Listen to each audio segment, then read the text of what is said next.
The road stretched out before me, a black ribbon disappearing into the inky darkness of the night. The only illumination came from the dim glow of my headlights, casting eerie shadows that danced along the edges of the forest that bordered the road. It was a lonely stretch of highway, far from any signs of civilization, and I couldn't shake the feeling of unease that had settled over me like a heavy fog. I glanced at the clock on the dashboard, 12:34 a.m. I had been driving for hours, the monotony of the road hypnotizing me into a trance-like state. But now, as fatigue began to creep into my bones, I couldn't help but feel a sense of dread creeping into my mind. The forest seemed to press in closer to the road, the trees looming over me like silent sentinels. Shadows danced among their branches, twisting and writhing in the flickering light of my headlights. I tried to shake off the feeling of being watched, but it lingered like a stain on my consciousness. Suddenly, a figure appeared in the beam of my headlights. My heart skipped a beat as I slammed on the brakes, the tires screeching against the pavement. I brought the car to a halt, my hands trembling on the steering wheel as I peered into the darkness ahead. There, standing in the middle of the road, was a woman. She was dressed in tattered clothes, her hair hanging in greasy strands around her face.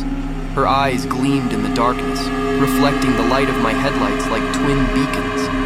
I felt a chill run down my spine as I stared at her, unsure of what to do. Should I get out and help her? Or was this some kind of trap? My mind raced with 1,000 possibilities, each one more terrifying than the last. Before I could make a decision, the woman began to move towards the car. Her movements were slow and deliberate, as if she were savoring every step. Panic clawed at my chest as I fumbled for the door lock, my fingers slipping on the slick surface. Just as the woman reached the driver's side window, I managed to slam my foot on the gas pedal. The car lurched forward, throwing the woman back into the darkness behind me.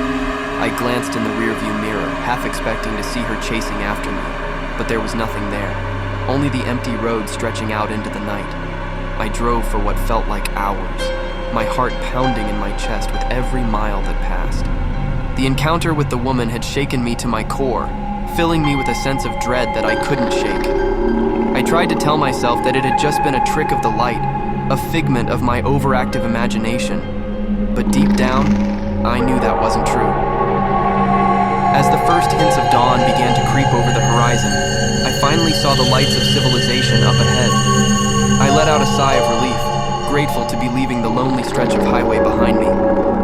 But even as I pulled into the gas station and stepped out of the car, I couldn't shake the feeling that I was being watched, that somewhere out there in the darkness, the woman was still waiting for me.